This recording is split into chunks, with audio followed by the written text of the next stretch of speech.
Setelah sempat marah-marahan dengan Aji, Lily memilih untuk tak lagi membahas soal hubungan Aji dengan apapun di luar sana.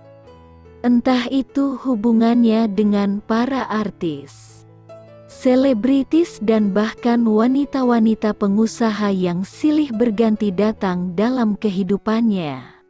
Lily sadar diri, ia yang memerlukan Aji, bukan sebaliknya. Perpisahan sementara sudah sangat menyiksa Lily. Ia tak suka membayangkan hari-hari tanpa Aji yang harus ia lewati itu. Makanya sampai waktu yang tak dapat Lily perkirakan, ia akan tetap menjadi sahabat dan sekretaris Aji yang baik.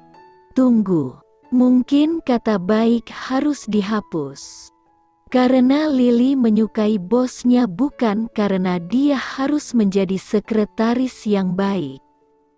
Lily bebas mengekspresikan dirinya sebagai Lily, bukan sebagai siapapun. Iya sih, sesekali si bos marah-marah gak jelas. Tapi lebih banyak mereka bercanda tentang banyak hal. Hanya saja, lama-kelamaan Lily jadi khawatir akan sikap Aji yang semakin sering mengumbar perlakuan istimewa untuknya. Misalnya ketika Aji baru selesai meeting dan mendamprat Eza, juga menyalahkan Emi untuk sebuah kesalahan yang sebenarnya dilakukan Lily. Ini siapa yang ngerjain? Saya, Pak, jawab Eza takut-takut. Ia jelas-jelas berdusta. Laporan itu dibuat oleh Lily yang menawarkan bantuan pada Eza. Lily kasihan melihat rekan kerjanya yang paling baik padanya itu begitu sibuk sampai lupa waktu untuk makan dan lembur berulang kali. Aji melemparkan laporan itu di atas meja Eza. Terus itu kenapa kamu bisa-bisanya salah input digit begitu? Kamu gak periksa dulu apa? Bikin malu aja. Lalu Aji menoleh pada Emi. Itu juga kenapa kamu gak periksa dulu sebelum kasih ke saya? Emi ingin membantah, tapi ia menahan diri dan menunduk. Semua sudah tahu kalau Aji sudah marah. Tak boleh ada alasan apapun. Diam saja. Nanti setelah ia agak tenang, barulah mereka menjelaskan semuanya. Tapi tidak berlaku untuk Lily. Keadilan harus ditegakkan kapanpun.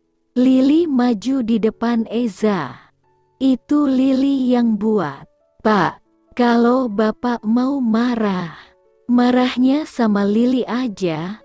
Gadis itu menatap tajam pada Aji. Aji membalas tatapan Lily. Andai Lily tahu perasaan Aji saat itu, mungkin ia takkan melakukannya. Akhir-akhir ini Aji sudah kesulitan berkonsentrasi pada pekerjaan karena pikirannya dipenuhi dengan urusan Lily. Belum lagi selesai masalah satu, muncul masalah lain. Ia ingin segera menemui orang tua Lily, menjelaskan semua situasi yang terjadi antara dirinya dan Lily. Tapi pekerjaan dan masalah di kantor seperti tak ada habis-habisnya. Sekarang di depan staf-stafnya, Lily mengibarkan bendera perang. Kamu masuk ke dalam, desis Aji sebelum berbalik ke ruangannya.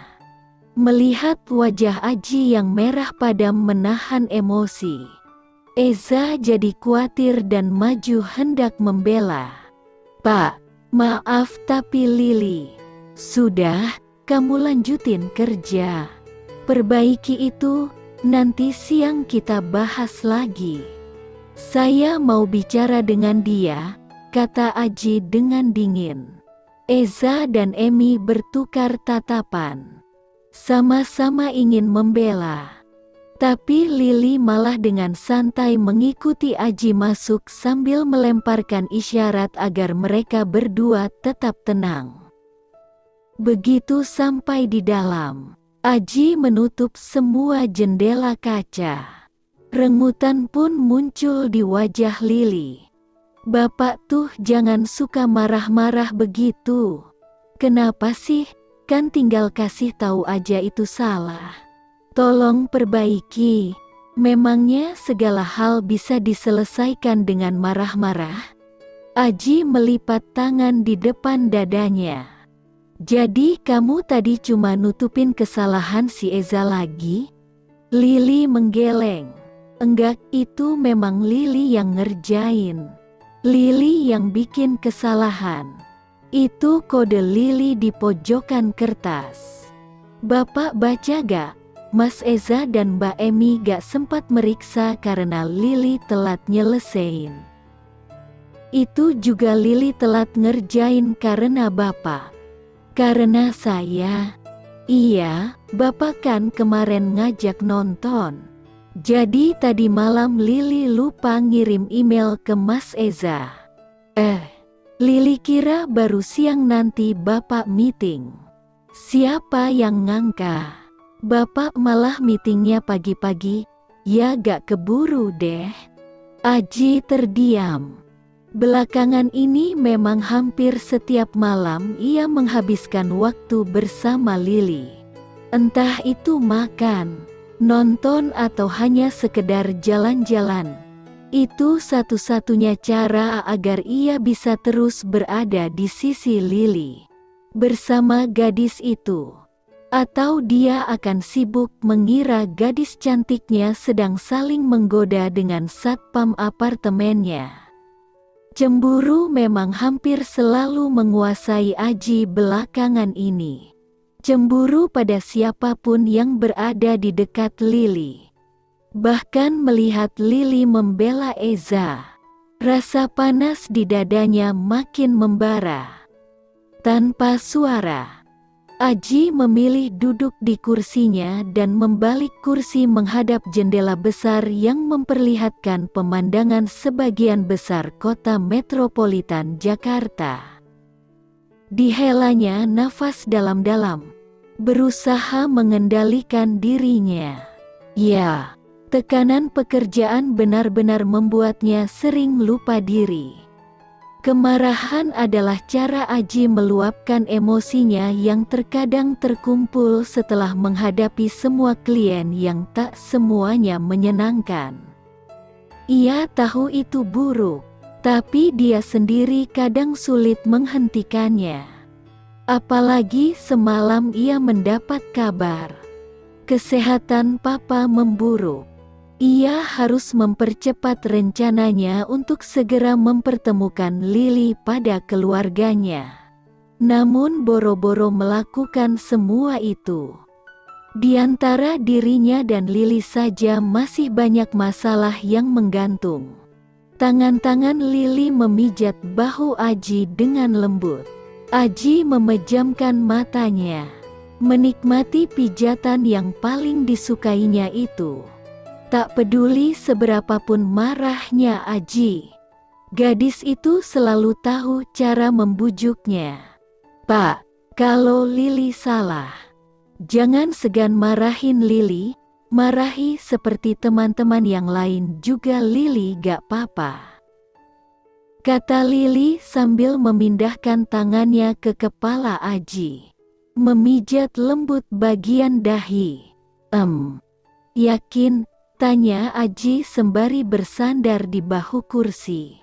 "Iya, yakin. Terakhir saya marah-marah, kamu sampai sakit. Saya bisa dibunuh Tiar dan satpam kamu itu kalau berani marahin kamu lagi. Itu aja saya udah dikasih kopi kayak lumpur hitam." Suara tawa renyah Lili membahana memenuhi ruangan. Sayup-sayup terdengar hingga keluar. Dua orang yang dari tadi memasang telinga baik-baik tampak tersenyum lega. Gadis cantik itu selalu tahu cara meredam kemarahan si bos galak. Tapi Lili gak enak. Pak, Bapak kelihatan pilih kasih. Biarin saja, memang saya pilih kasih. Mana saya tega marahin kamu? Bibir Lili maju 2 senti. Tuh, dikasih tahu malah ngeyel. Udah Bapak udah gak marah lagi kan? Lili mau lanjutin kerja. Lili memalingkan wajahnya. Bersiap pergi. Tangan Aji menarik tangan Lili.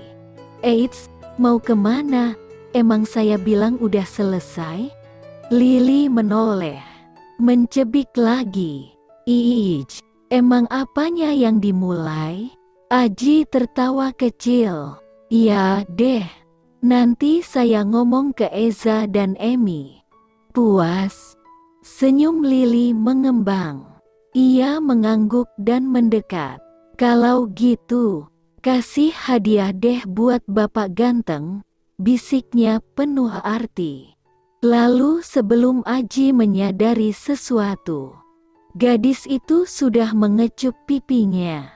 Saat Aji menyadari situasinya, Lili sudah menghilang di balik pintu.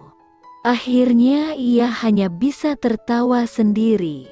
Sungguh, Lili benar-benar membuat hari-harinya yang berat terasa lebih menyenangkan. Sejak malam Lili sakit itu, Aji memutuskan untuk membiarkan segalanya mengalir begitu saja. Sambil mengenal gadis itu, membuat hubungan mereka lebih dekat dan semakin menambah kepercayaan Lili padanya. Tiar juga menyarankan hal yang sama. Tak perlu ada penjelasan apapun saat ini. Karena gadis naif seperti Lili akan sulit memahami hal-hal berat. Apalagi untuk menjelaskan siapa Aji di masa lalu Lili juga bukan hal mudah. Aji saja masih sering melalui malam-malam menakutkan saat trauma itu muncul. Untungnya Lili melupakan peristiwa itu. Mungkin karena saat itu usianya masih terlalu muda untuk mengerti. Mungkin juga karena alam bawah sadarnya menghapus kenangan buruk itu setelah bertahun-tahun. Namun, meski Lili tak mengingat semua itu, Aji bisa melihat ada banyak yang tertinggal dalam kebiasaannya.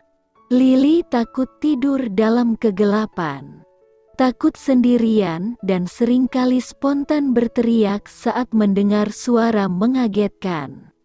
Jelas semua itu menunjukkan tubuhnya tak melupakan peristiwa itu sama sekali. Nanti, sambil menyiapkan segalanya untuk Lili, sambil mencuri setiap jengkal di hati gadis yang sudah menguasai seluruh hatinya, Aji akan menjadi sahabat terbaik gadisnya itu. Cinta bukanlah sesuatu yang gampang untuk diraih. Cinta adalah sesuatu yang harus ditanam, dipupuk dan dijaga dengan baik. Karena Aji tak merencanakan untuk saat ini saja. Ada masa depan yang harus mereka hadapi dan Aji ingin saat itu ia sudah bersama Lilinya. Aji meraih ponselnya, membuka WhatsApp. Li, buatin teh ya. My love, lagi kerja nih, dibuatin sama OB aja ya Pak. Nih ada si Kiki di sini. Saya maunya kamu yang buat.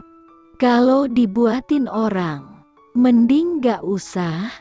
Tak ada jawaban. Aji tersenyum simpul. Ia menggeser kursinya kembali mendekati meja, membuka laptop dan mulai memeriksa semua email. Beberapa menit kemudian pintu terbuka. Ada Lili muncul membawa nampan dengan segelas teh di atasnya. Aji menoleh sedikit. Lili mendekati meja Aji dan meletakkan teh. lalu menunduk sedikit. Alasan aja nih. Gih minum teh spesial buatan Lili. Aji mengangkat wajahnya, meraih gelas teh dan menghirupnya sedikit. Ada aroma mint dalam tehnya. Teh apa ini? Enak ya, Pak? Tanya Lili sambil tersenyum-senyum. Aji mengangguk. Ada mintnya. Enak. Saya suka. Ini teh apa? Teh biasa. Tapi Lili tambahin odol tadi. Uhuks, Aji tersedak. Astagfirullah. Li. Sementara gadis Badungnya tertawa terbahak-bahak. Lili, kamu ini. Petik 2. Lili masih tertawa saat meninggalkan Aji. Namun ia sempat berkata, itu teh mint. Pak, tenaang, tapi kalau bapak nyuruh-nyuruh lagi, entar benaran Lili kasih odol ya. Aji kembali tersenyum, hanya bisa menggeleng-gelengkan kepalanya. Sekretaris yang satu itu memang Badungnya luar biasa.